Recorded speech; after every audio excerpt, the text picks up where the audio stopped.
Gloire à Dieu. Voilà, que le nom du Seigneur soit béni. Bonsoir à tous et à toutes. Nous allons ouvrir ensemble la parole de Dieu dans un psaume que nous connaissons bien. C'est le psaume 91. En général, quand les familles entraient pour la première fois au contact de l'Évangile, que les pasteurs les visitaient ou les anciens les visitaient, on leur disait toujours « Lisez le psaume 23, lisez le psaume 91 ». Ce soir, nous allons venir sur ce deuxième, ce qui est certainement le deuxième psaume le plus fameux, le psaume 91. Nous allons le lire dans son entièreté. Celui qui demeure sous l'abri du Très-Haut repose à l'ombre du Tout-Puissant. Je dis à l'Éternel, mon refuge et ma forteresse, mon Dieu en qui je me confie, car c'est lui qui te délivre du filet de l'oiseleur, de la peste et de ses ravages. Il te couvrira de ses plumes, et tu trouveras un refuge sous ses ailes. Sa fidélité est un bouclier, et une cuirasse. Tu ne craindras ni les terreurs de la nuit, ni la flèche qui vole de jour, ni la peste qui marche dans les ténèbres, ni la contagion qui frappe en plein midi. Que 1000 tombent à ton côté et 10 000 à ta droite, tu ne seras pas atteint. De tes yeux seulement tu regarderas, et tu verras la rétribution des méchants. Car tu es mon refuge, ô Éternel, tu fais du Très-Haut ta retraite. Aucun malheur ne t'arrivera, aucun fléau n'approchera de ta tente, car il ordonnera à ses anges de te garder dans toutes tes voies. Ils te porteront sur les mains de peur que ton pied ne heurte contre une pierre. Tu marcheras sur le lion et sur l'aspic, tu fouleras le lionceau et le dragon. Puisqu'il m'aime, je le délivrerai. Je le protégerai puisqu'il connaît mon nom. Il m'invoquera et je lui répondrai. Je serai avec lui dans la détresse. Je le délivrerai et je le glorifierai. Je le rassasierai de longs jours et je lui ferai voir mon salut. Amen. Gloire à Dieu. Celui qui demeure. Celui qui demeure. Et le psalmiste, et non seulement le psalmiste, toutes les Écritures nous invitent, frères et sœurs bien-aimés, également vous qui êtes là et qui n'avez peut-être pas encore fait alliance avec Dieu, nous invitent beaucoup plus qu'à une religion, nous invitent beaucoup plus qu'à une doctrine, nous invitent beaucoup plus qu'à de nouvelles pratiques qui peuvent être bonnes, nous invitent beaucoup plus qu'à une nouvelle croyance. Le psalmiste et toutes les Écritures nous invitent à venir demeurer. Et demeurer où ? Sous l'abri du Très-Haut, à l'ombre du Tout-Puissant. Alléluia. Celui qui demeure. Et celui, peut-être vous, peut-être moi, peut-être quiconque qui désire, car le Seigneur connaît nos cœurs. Et lui qui sonde les cœurs et les reins par son esprit, il voit à quel point on aspire. Oui, autant il connaît tous nos problèmes, il les connaît. Avant même ce soir que nous ouvrions la bouche, il connaît déjà les besoins que nous allons énoncer. Mais outre les problèmes sous lesquels on pourrait tous crouler ce soir, outre les difficultés qu'on ne peut résoudre, le Seigneur, qu'en regardant nos cœurs, il ne veut pas voir seulement la peine de notre souffrance, mais il veut voir notre désir quant à lui. Celui qui demeure est avant tout un désir. C'est avant tout une volonté. Et celui qui demeure sous l'abri du Très-Haut, le texte nous le montre ce soir, c'est celui-là qui est béni. Tout ce qui est dit après est pour celui qui demeure à l'abri du Très-Haut. Alors à nous ce soir de demeurer. Qui est le Très-Haut ? Qui est le Très-Haut ? Le Très-Haut, c'est le Seigneur de gloire. Qui est le Tout-Puissant pour que nous venions à son ombre ce soir ? Le Tout-Puissant, c'est le Roi des rois, celui qui détient toute autorité, toute puissance, le Tout-Puissant, savoir Jésus-Christ, le Fils de Dieu. C'est lui qui est le Tout-Puissant. En le voyant, de loin, ils ne l'avaient pas reconnu. Parce que voyez-vous, s'ils n'ont pas reconnu Jésus physiquement, ce n'était pas ce qui était le plus important. Jésus sur ce rivage dans Jean 21, qui va faire cette deuxième pêche miraculeuse, le Jésus, l'apparence, ils ne vont pas reconnaître. Mais quand il va faire le miracle, quand il va accomplir le prodige, Jean va dire à Pierre, c'est le Seigneur. Alléluia. C'est le Seigneur. Et en disant c'est le Seigneur, il veut dire c'est le Fils de Dieu. Il veut dire c'est le Roi des rois. Il veut dire c'est celui qui commande toutes choses. Alléluia. C'est celui qui a fait venir tous ces poissons dans nos filets alors que nous avons passé la nuit à ne rien prendre. La première fois, il l'a fait, Pierre, rappelle-toi. Et il le fait encore aujourd'hui. Frères, sœurs, chers amis, c'est le Seigneur. Et ce qu'il a fait hier, il peut le faire encore aujourd'hui. Et il peut faire des choses 1000 fois plus grandes que ce que nous avons vu. Pourquoi ? Il est le Tout-Puissant. Comme le disent les Hébreux, l'El Shaddai, alléluia, le Tout-Puissant. Celui qui demeure sous l'abri du Très-Haut repose à l'ombre du Tout-Puissant. Et le Tout-Puissant, c'est Jésus. C'est Jésus. Et si nous venons demeurer à son ombre, voilà quelle est la volonté de Dieu pour chacun de nous. Qu'est-ce qu'on fait ? Celui qui demeure sous l'abri du Très-Haut, il repose. Alléluia. Combien il serait bon qu'on se repose ce soir. Combien il serait bon qu'on ait accès à ce repos. Et Jésus va dire un jour à toute cette foule, « Venez à moi, vous tous qui êtes fatigués et chargés, et je vous donnerai du repos. » Alléluia. Je vous donnerai du repos. Et quand il dit « je vous donnerai », c'est l'El Shaddai qui parle. C'est le Tout-Puissant, c'est le Seigneur qui parle. Et il dit « je vous donnerai du repos ». Et ce repos, les hommes le cherchent partout, n'est-ce pas ? C'est ce qu'on voudrait avoir. Et on a voulu travestir ce repos. On a voulu, travestir ce repos par quelques conforts terrestres. On a voulu travestir ce repos par quelques vacances ou quelques loisirs. On a voulu travestir ce repos par quelques sommes d'argent qu'on aurait tranquillement sur un compte en banque.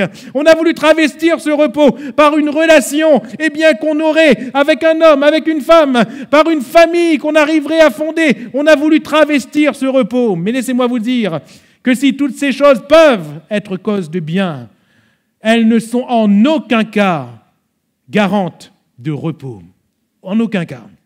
En aucun cas. Car le repos ne se trouve pas sur la terre. Le repos ne se trouve pas dans les hommes. Le repos ne se trouve pas dans nos actions, bonnes ou mauvaises. Le repos ne se trouve pas, dans les loisirs, dans le confort, dans le matériel, dans l'argent, dans l'or, ou même, dans les relations. Le repos se trouve en Jésus. Je vous donnerai du repos. Le repos de l'âme est en Jésus. Le repos du cœur est en Jésus. Le repos de l'esprit est en Jésus. Le repos du corps est en Jésus. Alléluia. Le repos de notre être tout entier est en Jésus. Et le Seigneur, il ne veut pas qu'on soit agité. Il ne veut pas qu'on soit dans l'agitation des soucis, etc., etc. Non, il veut que l'on repose. Alléluia.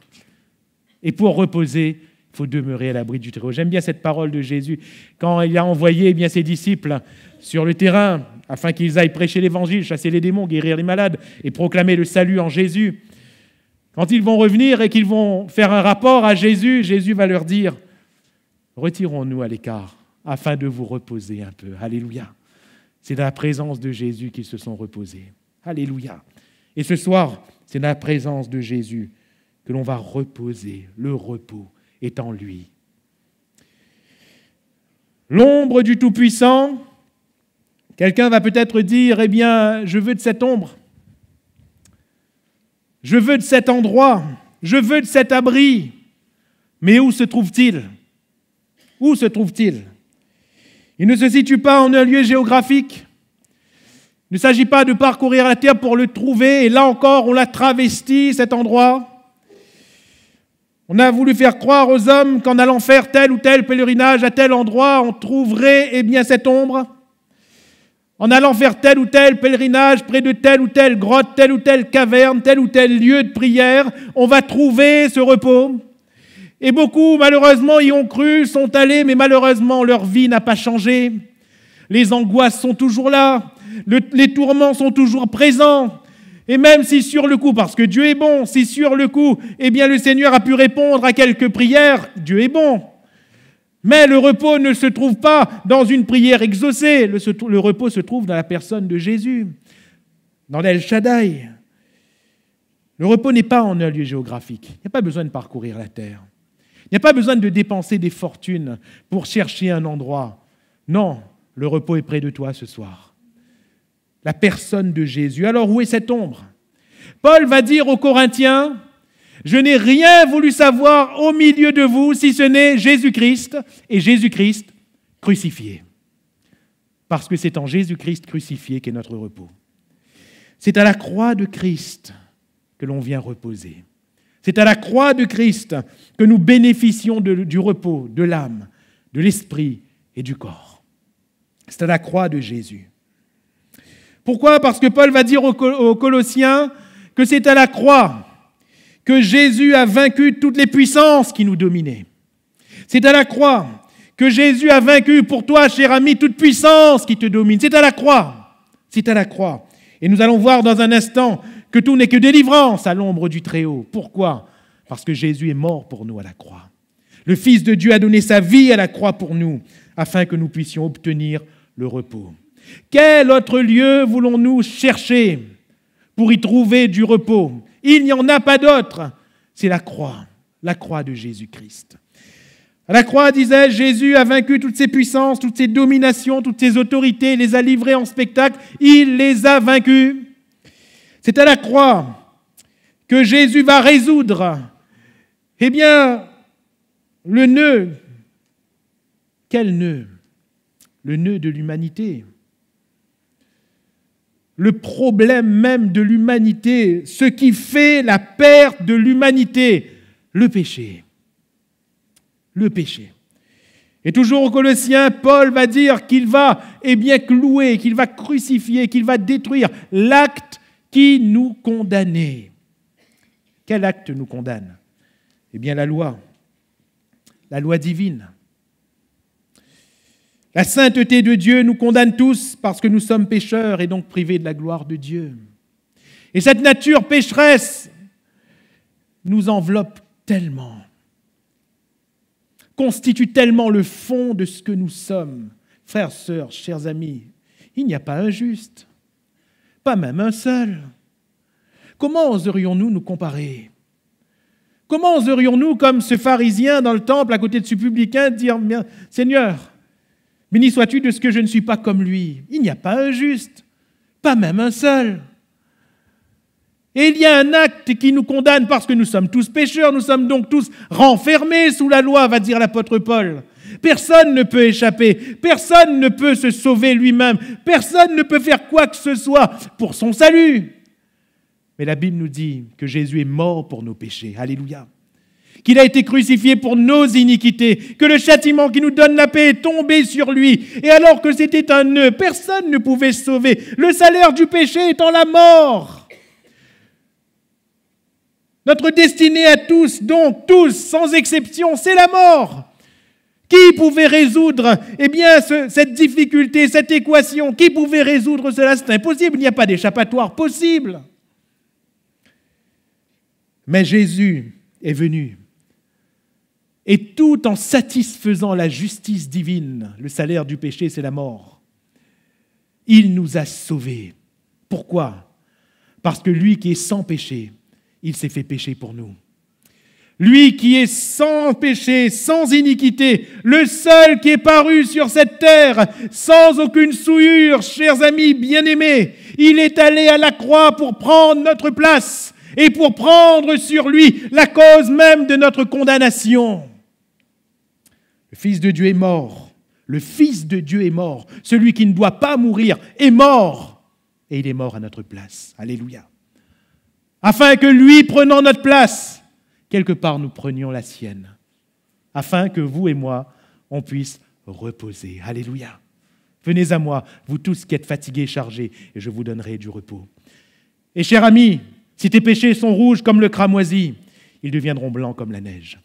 Pourquoi? Parce que le sang de Jésus nous lave de tout péché. Il nous délivre de notre passé. Il nous délivre de toutes nos iniquités. Celui qui demeure sous l'abri du Très-Haut repose à l'ombre d'El Shaddai. Et ce repos peut être nôtre par la croix de Jésus-Christ. Et en quoi ce repos consiste-t-il également? Partir de ce fait de vaincre les ténèbres à la croix, de nous délivrer de nos péchés à la croix. Que nous dit ici le Seigneur? Au verset 3, c'est lui, c'est Jésus qui te délivre. Alléluia. À partir de là, c'est lui qui nous délivre. Il nous permet de reposer parce que c'est lui qui nous délivre. Alléluia. Comment voulons-nous reposer si on n'est pas délivré? Comment voulons-nous, jouir d'un repos quelconque, de l'âme, de l'esprit, du corps, si nous ne sommes pas délivrés? Ce n'est pas possible. Ce soir, j'aimerais dire solennellement de la part du Seigneur, c'est lui qui nous délivre. Alléluia. C'est lui qui nous délivre. Laisse Jésus te délivrer. Il ne s'agit pas seulement de contempler la croix de loin, en se demandant sans cesse, mais comment puis-je en bénéficier? Laisse Jésus venir dans ta vie. Laisse Jésus te délivrer. Viens à son ombre pour que lui te délivre. Alléluia. Et il nous délivre de quoi? C'est lui qui te délivre. Et j'aimerais souligner quelques faits de ce texte. On ne pourra pas tout souligner. Mais ce que nous découvrons, c'est que c'est lui qui nous délivre du filet. Le filet de l'oiseleur. Et nous voyons cet oiseau pris dans un filet et quelqu'un beaucoup plus fort, beaucoup plus puissant que l'oiseau, venir et ouvrir ce filet pour permettre à l'oiseau de s'envoler. Quel est le filet qui te retient? Quel est le lien qui t'attache et qui te rend prisonnier? J'aimerais te dire que c'est lui qui te délivre. Alléluia. C'est lui qui te délivre. Quel est ce lien? Est-ce une passion? Est-ce la cigarette? Est-ce l'alcool? Est-ce la colère? Est-ce que ce lien est dans tes passions? Est-ce que ce lien est dans ton caractère? Est-ce que ce lien est dans un fait de ton passé? Quel est le lien qui t'attache et qui te rend prisonnier? Jésus est celui qui nous délivre. Alléluia. Si le Fils vous affranchit, vous serez réellement libre. Alléluia. Il ouvre ce filet et nous permet d'en être délivrés. Et ce soir, au nom de Jésus, si quelqu'un est lié, il peut être délivré complètement. Alléluia. Complètement. Je me souviens du témoignage de cet homme qui était venu, il était jeune, enfant, ses parents s'étaient convertis, il avait grandi quelque peu dans l'église, mais il était resté rebelle. Et étant rebelle, il a marché avec les rebelles qui se ressemblent, s'assemblent. Et ils allaient faire des ravages dans la ville la nuit, parce que c'était un rebelle. Il a commencé son service militaire. C'était un rebelle. Et il fumait 2 paquets par jour, 2 paquets de cigarettes par jour, jusqu'à 2 paquets de cigarettes par jour. Il était lié. Et ce soir, où pour la énième fois, il était venu écouter l'évangile avec sa maman, ce soir-là, Jésus est venu à sa rencontre. Et il a dit « j'arrête ». Et il est venu à l'ombre du Très-Haut. Et ce soir-là, en sortant de ce lieu, alors qu'il avait donné son cœur au Seigneur, il a pris son paquet de cigarettes dans la voiture, il l'a écrasé, il l'a jeté. Il n'a plus jamais fumé une cigarette de sa vie. C'est lui qui te délivre. Alléluia. C'est lui qui te délivre. Ce soir, Jésus peut te délivrer. Là où les médicaments n'ont pas pu te délivrer, là où les traitements n'ont pas pu te délivrer, là où les psychologues n'ont pas pu te délivrer, là où tes proches n'ont pas pu te délivrer, Jésus te délivre. Alléluia. Deuxièmement, verset 5, « Tu ne craindras ni les terreurs de la nuit, ni la flèche qui vole de jour, ni la peste qui marche dans les ténèbres, ni la contagion qui frappe en plein midi. » Il n'est pas dit qu'il n'y aura pas de terreur, il n'est pas dit qu'il n'y aura pas de flèche, il n'est pas dit qu'il n'y aura pas de peste, il n'est pas dit qu'il n'y aura pas de contagion, attention. Mais il est dit, tu ne les craindras pas. Alléluia. Il te délivre de tes craintes. Et le Seigneur Jésus, l'El Shaddai, le Tout-Puissant, peut ce soir nous délivrer de nos craintes. Combien sont angoissés? Combien passent des nuits entières sans dormir à cause de l'angoisse? Combien ont peur même de fermer leurs yeux pour le sommeil? Combien cherchent et ne trouvent plus le sommeil? Combien vivent complètement dénués de quiétude. Il n'y a plus, une seule once de repos dans leur esprit. Pourtant, en apparence, ils sont comme les autres. Mais la crainte est là, comme une prison. Les terreurs sont là. Et nous sommes aujourd'hui plongés dans un monde de terreur, de peur, de crainte. Quand on vient à l'ombre du Seigneur, de Jésus-Christ crucifié, quand on vient à l'ombre de la croix de Christ, il nous délivre de nos craintes. Le psalmiste va dire « Je me couche et je m'endors en paix, car toi seul, ô Éternel, tu me donnes la sécurité dans ma demeure. » Alléluia. Je me rappelle quand j'étais ado, moi-même, j'avais peur de dormir. J'avais peur de dormir tout seul. J'avais peur de fermer les yeux. J'avais peur de mourir dans mon sommeil. J'avais peur de ne pas me lever le lendemain. Mais quand j'ai rencontré Jésus à l'âge de 15 ans, j'étais délivré de tout ça. Délivré. Et combien ont été délivrés de leur peur?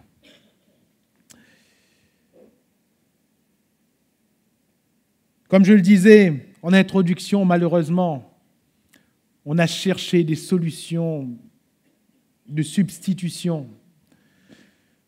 On a cherché des solutions, mais qui se sont avérées caduques.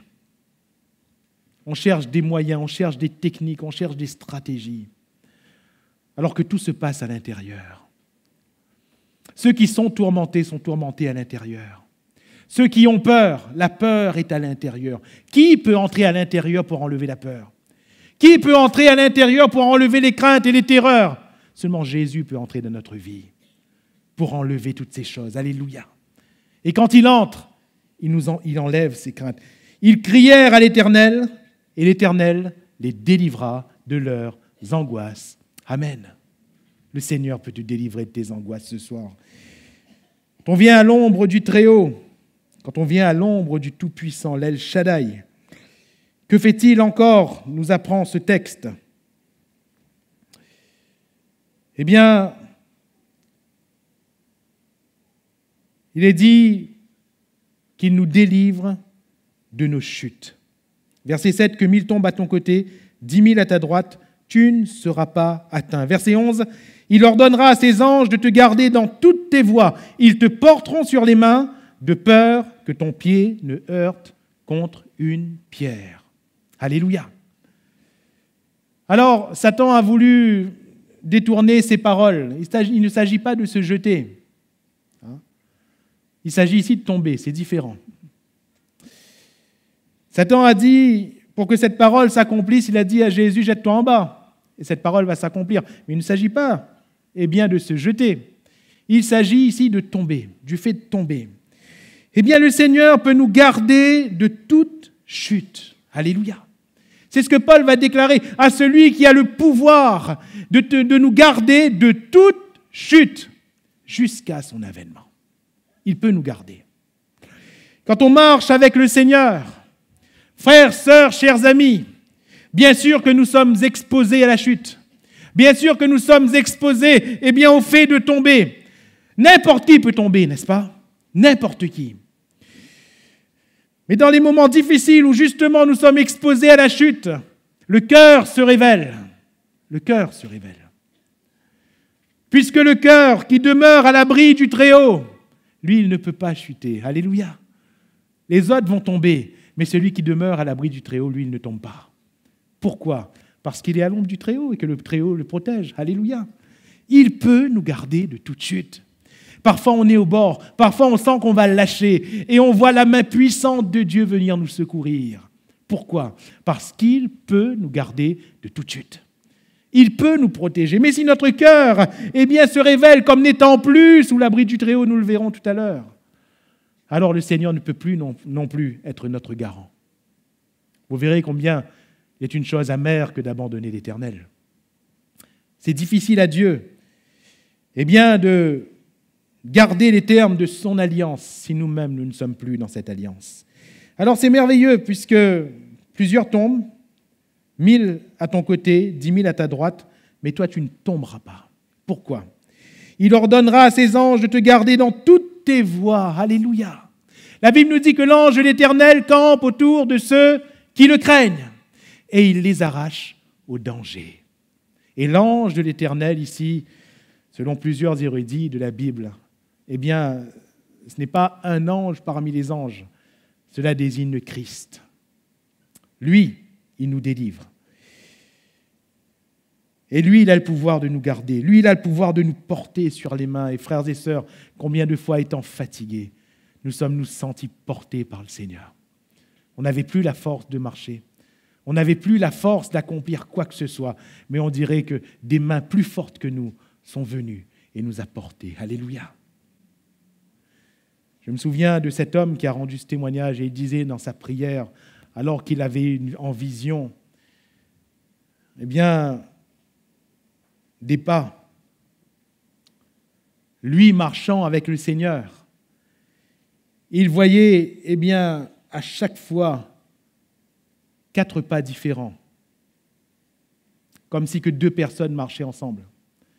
Et à un moment donné du chemin qu'il voyait en vision, il ne voyait plus 4 pas, il ne voyait que 2 pas. Alors il va se mettre à pleurer et il va dire, tu vois là, Seigneur, j'étais mal parce que tu m'as abandonné. Tu n'as plus marché avec moi. Regarde, Seigneur, avant il y avait 2 qui marchaient et à ce point-là, il y a un seul qui marche. Dis-moi, Seigneur, en quoi j'ai péché parce que tu n'as plus marché avec moi. J'étais mal à ce moment-là, j'avais besoin de toi, tu n'étais plus avec moi. Et le Seigneur lui a dit, détrompe-toi. Oui, il y avait 2 personnes qui marchaient et ensuite, il n'y a plus les pas que d'une seule personne. Mais ce ne sont pas tes pas, ce sont les miennes. Parce que tu étais trop fatigué et je t'ai porté. Alléluia. Je t'ai porté. Et parfois le Seigneur nous porte. On ne s'en rend même pas compte. Mais c'est le Seigneur qui nous porte. Lui qui a le pouvoir de nous préserver. Alléluia. De toute chute. Il nous gardera jusqu'à la fin si nous sommes à l'ombre du Tout-Puissant. Et puis, te délivre. Tu marcheras sur le lion, sur l'aspic. Tu fouleras le lionceau et le dragon. Il est question de quoi ici? Quand il est dit au verset 10, « Aucun malheur ne t'arrivera, aucun fléau n'approchera de ta tente. » Pourtant, tout à l'heure, on l'a lu. Bien, la peste peut arriver, la contagion peut arriver. Des choses peuvent nous toucher, mais on ne les craindra pas. Mais ici, quand il est dit « Aucun malheur ne t'arrivera, aucun fléau n'approchera de ta tente », il est question de l'œuvre des ténèbres. Quand il est parlé ici du lion, de l'aspic, du lionceau et du dragon, il est question de la puissance démoniaque, de la puissance des ténèbres. Et lorsque nous marchons avec le Seigneur, lorsque nous demeurons à l'abri du Très-Haut, à l'ombre du Tout-Puissant, à l'ombre de la croix de Christ, les ténèbres ne peuvent pas prévaloir sur nous. Alléluia. Les ténèbres ne peuvent pas avoir de pouvoir sur nous. Tant que nous sommes hommes, simples hommes, éloignés, séparés de Dieu, alors les démons font de nous ce qu'ils veulent, n'est-ce pas? Mais à partir du moment où nous sommes à l'ombre du Tout-Puissant, la parole nous apprend ici que les ténèbres n'ont pas de pouvoir sur nous. Gloire à Dieu. Ils n'ont pas de pouvoir sur nous. Jésus va dire à ses disciples, « Voici, je vous ai donné le pouvoir de marcher sur les serpents, sur les scorpions, sur toute la puissance ennemie. Et rien ne pourra vous nuire. » Alléluia. Pourquoi aurions-nous peur de la puissance démoniaque, puisque les démons ne peuvent pas nous nuire? Pourquoi craindrions-nous ceux qui ont été vaincus à la croix?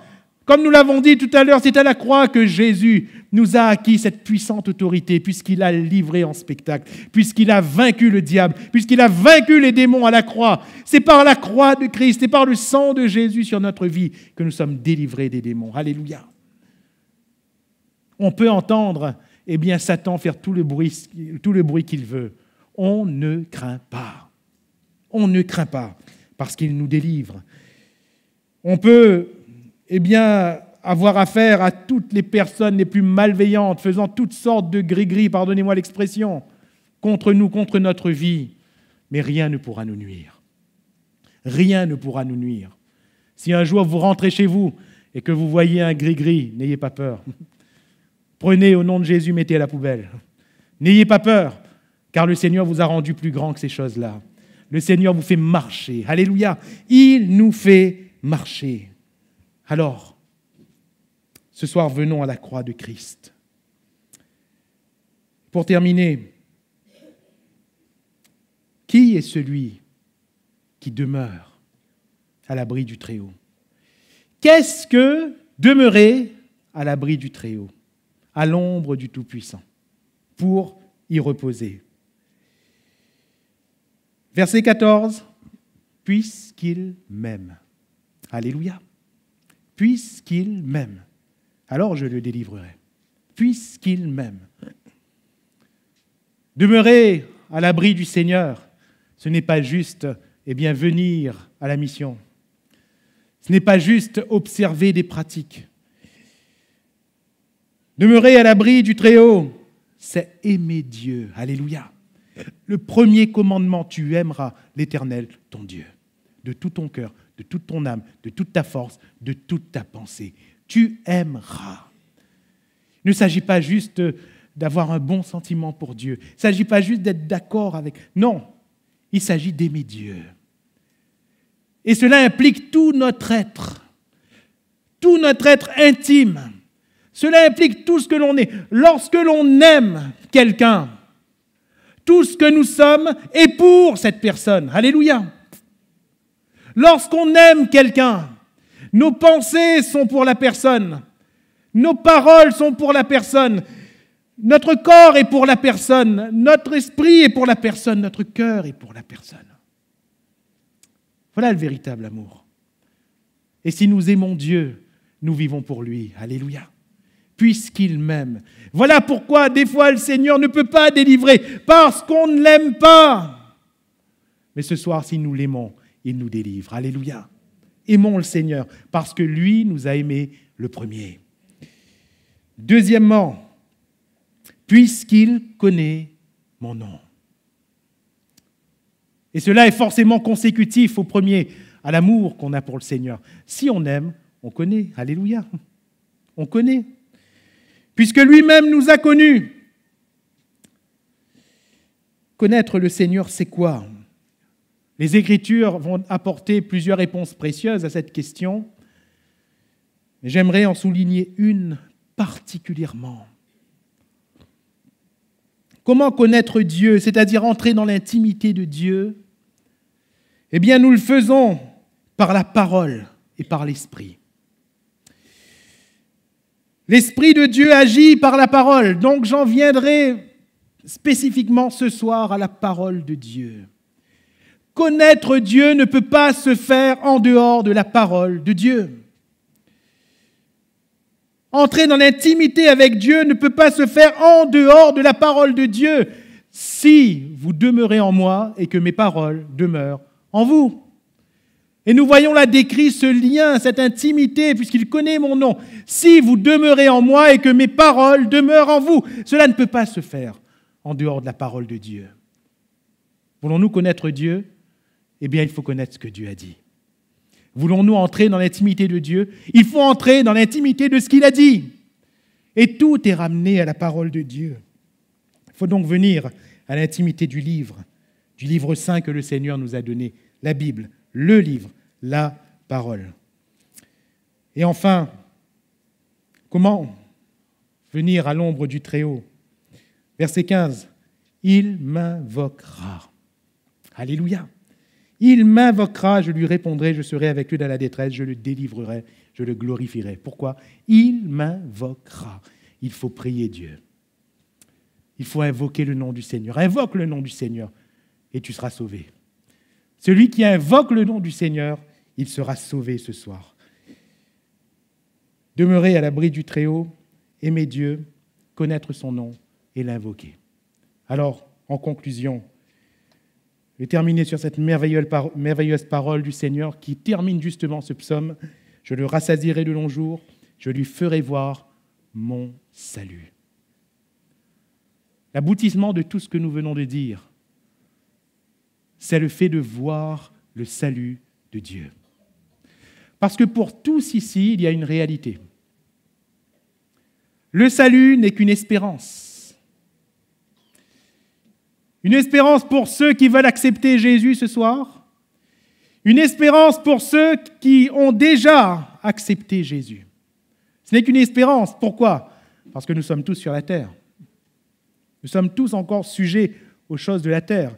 Nous sommes tous exposés encore à la chute, au fait d'être exclus de la marche.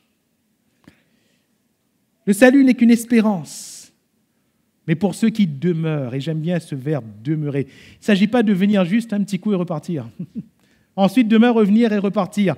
Celui qui demeure, qui reste, alléluia, qui reste, Jésus va dire, celui qui persévérera jusqu'à la fin, il sera sauvé. Pourtant, quand nous croyons, nous sommes sauvés. Mais celui qui persévérera jusqu'à la fin, il sera sauvé. Il y a donc une réalité, frères et sœurs, chers amis, c'est que le salut est une espérance. Mais ce qui rend effectif le salut, c'est le jour où nous serons devant lui et où il nous fera entrer dans ce merveilleux salut. Alléluia. Puisse ce jour être votre, être mien, être notre, au temps où le Seigneur accomplira toutes choses. Je lui ferai voir mon salut. Et si nous croyons en Jésus, oui, c'est pour des choses de la terre, bien sûr, c'est pour ce que nous allons vivre ici-bas, mais c'est avant tout pour le ciel. Alléluia. Et Jésus va dire à ses disciples, ne vous réjouissez pas de ce que les démons vous sont soumis en mon nom. Nous l'avons cité tout à l'heure. Eh bien, le fait que les démons étaient vaincus pour nous. Mais réjouissez-vous de ce que votre nom est inscrit dans le livre de vie. Est-ce que ton nom est inscrit dans le livre de vie ? Eh bien, ce soir, il faut venir à l'abri du Très-Haut. Il faut demeurer à l'ombre d'El Shaddai, de Jésus-Christ crucifié.